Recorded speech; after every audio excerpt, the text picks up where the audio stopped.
So overnight, a bit foggy, cold. Temperatures really went down, 49 degrees here in San Francisco, California, US. The reason I like the weather today is because it's cloudy and overcast and threatening to rain later on today. Not rain as in rain, just drizzle or light mist. But it is attached to a front, so it's technically kind of like a front coming in and just drizzling instead of raining. But we'll take all the moisture we can get. And the best thing about this is it may make it impossible for the Blue Angels to be flying over San Francisco all day. We'll take any day off we can get from these things. It's so loud and obnoxious.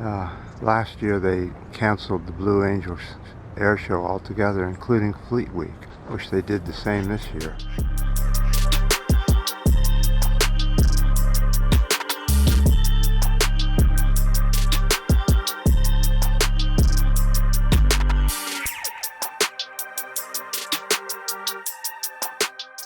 So we have a problem here in the US, just like Europe has, where a lot of the natural forests were completely mowed down, and then they came in with a machine and planted species that were particularly good for straightness and tallness and girth in the tree. So the next time they come through and harvest the trees, they'll be much better quality than the ones they took at the previous cut. Now, it takes about 25 to 30 years for a little sapling to grow into something they can cut.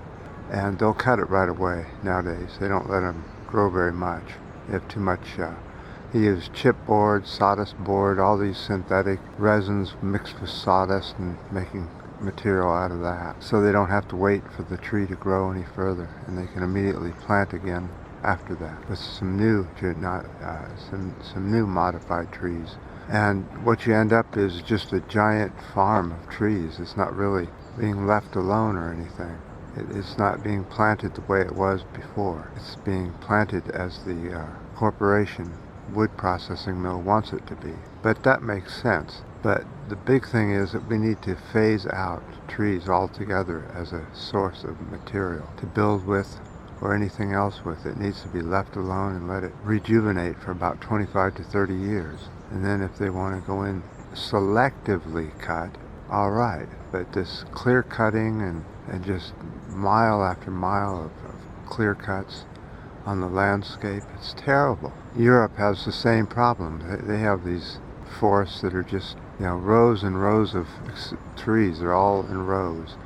Here in the US, they don't put them in rows. They just put them randomly. And they grow all together at one time.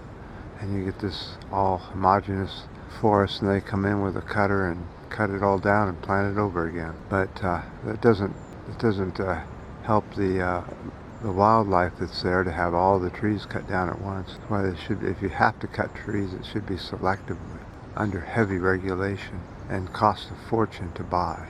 Wood is a if you do it down on the plains and the farmlands, and you are to grow tons of trees that way, it's already farmland. Who cares where the trees are planted and all? But up where it's wild, in the public lands, we don't want it to look like a farm. Just like we don't want the forest filled with pump jacks and fracking wells and endless fossil fuel extraction going on.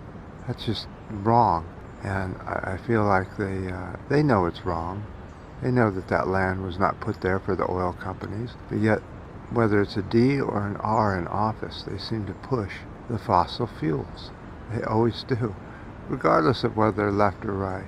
The kickbacks must be huge because they just immediately go to it. There's no questions. There's no question period for the people to ask questions and comment on the use of the land when it should be for public use and for the wildlife, not for fossil fuel companies to come and bust in and boom away at the ground looking for the oil, and sinking oil wells and cutting trees and adding roads, all that stuff. It's ridiculous.